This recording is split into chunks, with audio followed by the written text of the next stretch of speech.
Shalom, shalom. Soyez bénis, frères et sœurs, j'espère que vous allez bien. Ce matin encore, je viens vous donner de la manne. Je viens vous donner quelque chose à mettre sous la bouche. Quelque chose que vous devez garder encore dans le corps, dans l'âme et dans l'esprit, afin de grandir votre foi, afin de vous rapprocher du Seigneur Jésus. Je vous lis le livre de Ésaïe 1, à partir du verset 2. Cieux, écoutez.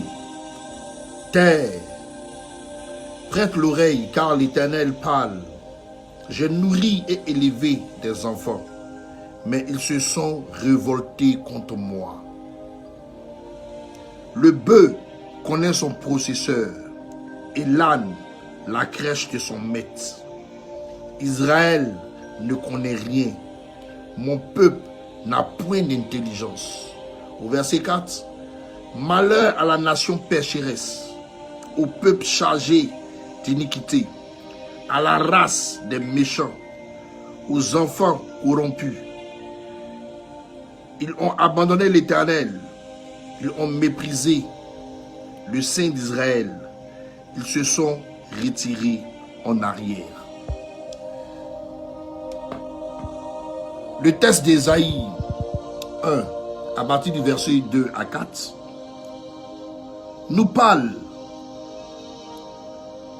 du bœuf qui connaît son propriétaire, de l'âne qui connaît la crèche de son propriétaire.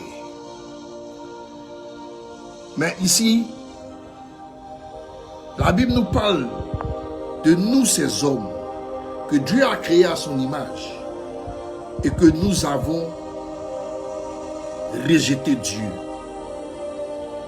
Parce que nous n'avons pas l'intelligence de savoir que tout ce que nous faisons doit appartenir au Seigneur, doit appartenir à Dieu. Nous avons des comportements déplorables vis-à-vis aux yeux de l'Éternel. Parce que toutes les fois que nous nous mettons dans la crainte, dans le doute, dans la peur, dans l'amertume, nous donnons à Satan de se nourrir de nos peurs. Si le bœuf sait qu'il a un patron, si l'âne connaît l'enclos que lui a construit son maître, pourquoi nous, enfants de Dieu, savons pas que le Seigneur Jésus est notre boss, est notre ami, est notre patron? Pourquoi nous qui sommes enfants de la terre ne nous attachons pas à nos Bibles, à nos écrits pour montrer notre appartenance spirituelle à celui qui est Dieu? Nous nous promenons chez les marabouts, chez les féticheurs. Nous cherchons le réconfort dans la magie et dans le mensonge de l'homme. La Bible déclare: malheur à celui qui place sa confiance en l'homme. Parce que l'homme finit par tromper l'homme. L'homme n'a aucun pouvoir sans le nom de Jésus pour pouvoir guider un autre homme.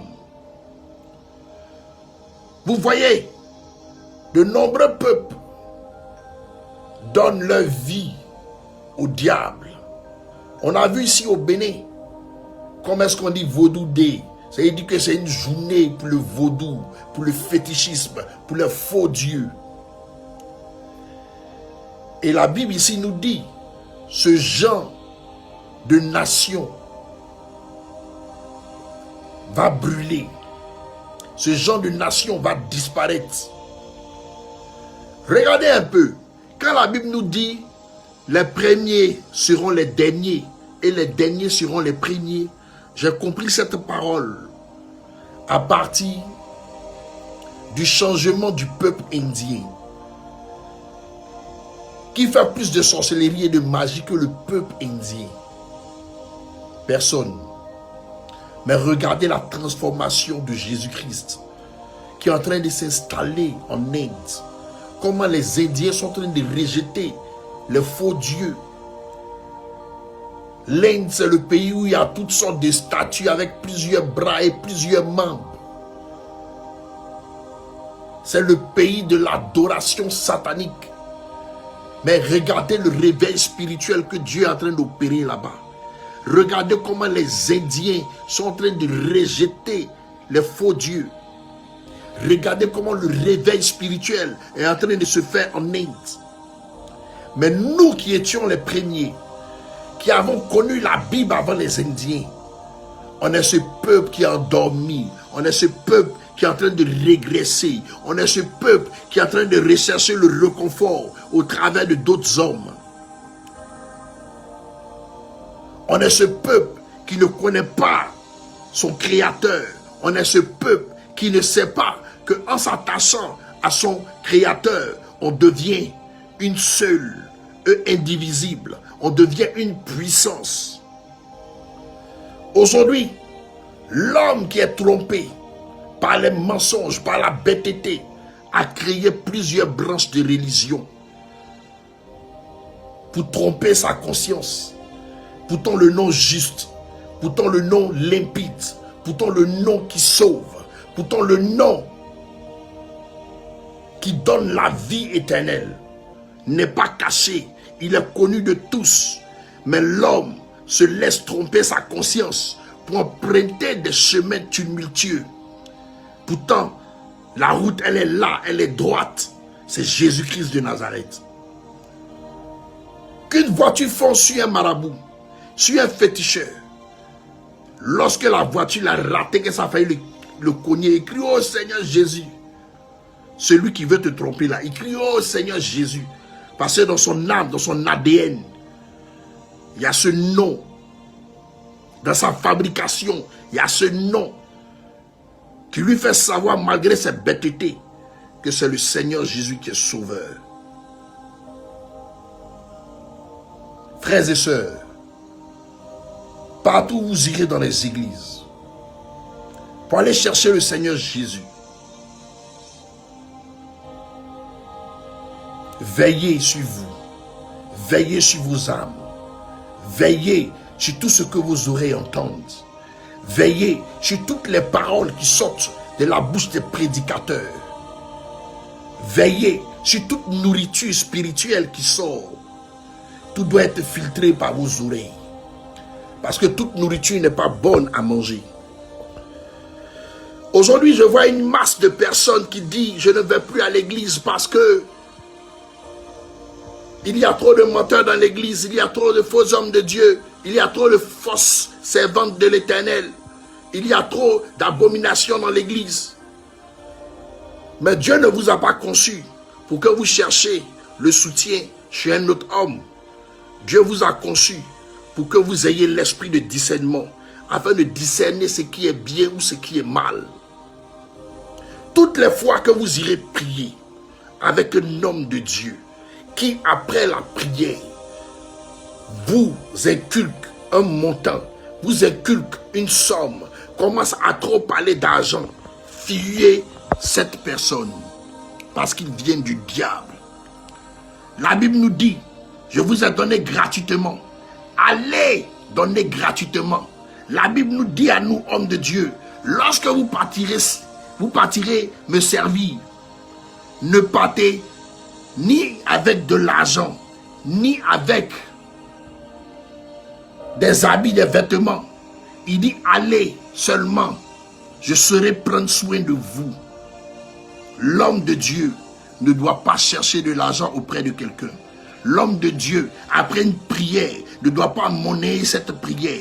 Parce que lorsque on prie pour toi et que tu cherches à monnayer tout de suite, que l'homme de Dieu réclame de l'argent tout de suite, il te donne un quota, un montant que tu payes. L'Esprit de Dieu n'agit plus dans tes affaires. À nous les hommes de Dieu de prier, de manière sincère, d'invoquer le nom de Jésus, de plaider pour ceux que nous suivons et de laisser l'Esprit de Dieu conduire ceux qui sont venus vers nous à nous bénir. Ce n'est pas à nous d'imposer. Oui, l'Esprit de Dieu m'a dit Ouais, je vois une chose là-bas. Il faut que tu envoies ce montant, 500 000, 600 000. Parce qu'il y a des trucs sacrificiels à faire. Tout ça, c'est des mensonges. Lorsque un homme se lèvera et te dira, la prière payante, c'est un fils du diable. Vous qui dites que vous ne voulez plus aller à l'église parce qu'il y a trop de faux hommes de Dieu, sachez que les adeptes de Satan sont dans les églises pour tuer votre foi, pour tuer votre confiance en Dieu, pour tuer votre zèle de l'évangile. On ne vous a jamais dit que dans l'église, ça sera facile. Mais dans l'église, c'est là-bas siège le trône de Satan. Dans l'église, c'est là-bas que Satan envoie ses disciples pour travailler. Comment expliquer que vous trouvez des pasteurs sur la chair qui ont plusieurs copines? Regardez, il y a plusieurs églises à Abidjan, à Cocody. Des églises que j'ai connues. Dans la 7e tranche. Dans un couloir là. Mais cette église-là, regardez les chants qui sont là-bas, elles sont très belles. Mais depuis 7 ans, depuis 10 ans, qu'elles sont en train d'exercer là-bas, elles ne se sont jamais mariées. Vous ne vous êtes pas posé la question? Parce que ce sont les copines du pasteur. Parce que le pasteur là, sur la chair, il a au moins 5 copines, 6 copines. Parce que le pasteur là, souvent même là, les jeunes de l'église, ils couchent avec eux, c'est un pédophile. Et ils sont pleins comme ça dans Cocody. Des maisons de Babylone, des maisons de Satan. Ils sont en train d'œuvrer dans le silence, à toujours faire cotiser les peuples, les nations. Quand ils voient que les dimanches arrivent, quand ils font le quota, le bilan, qu'ils voient que le dimanche aujourd'hui, ça n'a pas porté. On doit prêcher sur la dîme, on doit faire des actions sur la dîme. Parce que eux, pour eux, c'est la recette qui importe. Votre vie est précieuse dans les mains de l'Éternel. Le Seigneur est réel. Jésus est véritable. Sachez connaître la maison de Jésus. Sachez connaître les voies insondables de l'Éternel. Sachez connaître ce qui est bon pour vous. Apprenez à booster votre foi. Apprenez à vous rapprocher de Dieu. Apprenez à demander pardon à Dieu pour tout ce retard de manque de connaissance. Apprenez à chercher véritablement la face du Seigneur. On est dans les derniers temps et vous devez être rayonnant de gloire pour pouvoir atteindre le succès après la mort dans la vie éternelle, dans ce paradis qui nous est promis. Fuyez tous vos pasteurs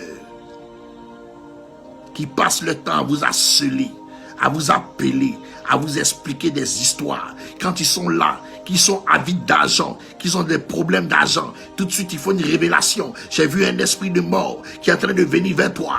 Ma fille, tu dois faire une offrande. Ma fille, tu dois faire ceci. Ma fille, tu dois faire cela. L'offrande là ne rachète pas ton âme. L'offrande là ne rachète pas ta vie. L'offrande là ne rachète rien. Ces enseignements sont erronés. Beaucoup d'hommes de Dieu se lèveront, te diront, ah, j'ai appris qu'il y a ton père qui est malade, vu son âge, vu l'âge qu'il a. Oui, tu dois donner, selon l'âge, 10 000 par un an, pour que je puisse racheter son âme. Aucun homme ne rachète l'âme de quelqu'un. Nul connaît l'heure ni le jour. Tu peux connaître ta date de naissance, mais tu ne peux point connaître l'heure de ta mort. Et seul le nom de Jésus, dans la vérité sans la corruption, peut t'emmener à prolonger ta vie, à prolonger ta santé, à prolonger toutes choses. Parce que ce verset que je vous ai donné, de Ésaïe 1, de 2 à 4, lisez plus bas, vous allez comprendre. Quand il dit que le corps est malade, l'âme est malade, l'esprit est malade, parce que vous ne connaissez pas réellement qui est Dieu pour vous. Lorsque vous le rejetez, Tout sur vous est malade, tout est pourri, rien n'a de la vie parce que le Seigneur n'est pas en vous. Arrêtez de vous faire tromper. Rapprochez-vous de Dieu. Choisissez un jour dans la semaine, que ce soit vendredi, samedi ou dimanche. Mettez l'adoration, mettez l'ambiance de l'adoration dans votre maison. Emmenez vos enfants à adorer le Seigneur, à aimer ces instants.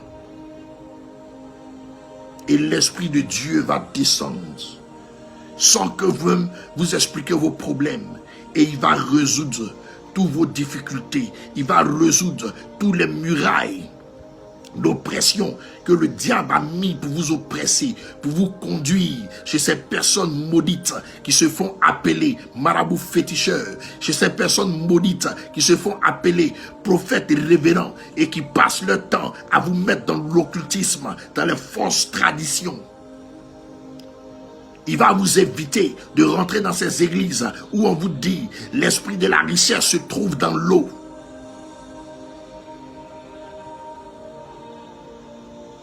Réveillez-vous. Jésus vous aime. C'était la manne de ce jour. Sur ce, shalom.